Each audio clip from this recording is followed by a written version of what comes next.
आज हम डिस्कस करने वाले हैं एग्रोबैक्टीरियम मीडिएटेड जीन ट्रांसफर। ये प्लांट बायोटेक्नोलॉजी का एक एवरग्रीन टॉपिक है जो रेगुलरली गेट और सीएसआईआर के एग्जाम्स में पूछा जाता है। सबसे पहले डिस्कस करते हैं कि ये एग्रोबैक्टीरियम क्या है।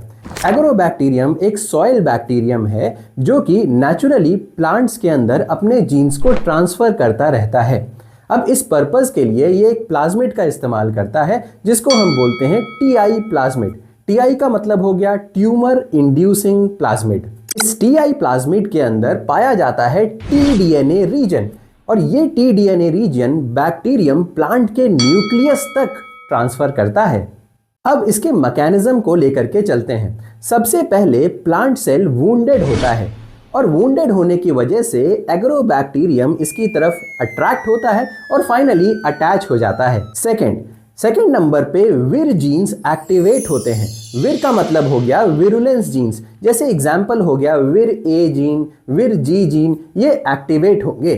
थर्ड स्टेप में टीडीएनए रीजन कट होता है और विर D2 प्रोटीन की मदद से प्लांट सेल के न्यूक्लियस तक पहुंच जाता है। न्यूक्लियस के अंदर पहुंचने के साथ ही टीडीएनए रीजन इंटीग्रेट हो जाता है प्लांट जीनोम के साथ। प्लांट जीनोम के साथ इंटीग्रेट होने के साथ ही ओपाइंस का प्रोडक्शन शुरू हो जाता है और यही ओपाइंस एक तरीके के न्यूट्रिएंट्स की तरीके से काम करते हैं बैक्टीरियम के लिए। इस मैकेनिज्म को हमने हाईजैक कर लिया है।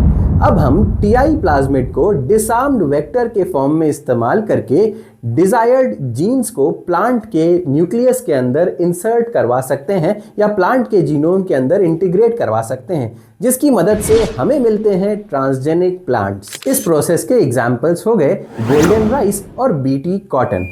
गेट के एग्जाम में एक बार क्वेश्चन आ चुका है कि TDNA region of Ti plasmid integrates into, answer है plant genome. Follow us for more biotech insights.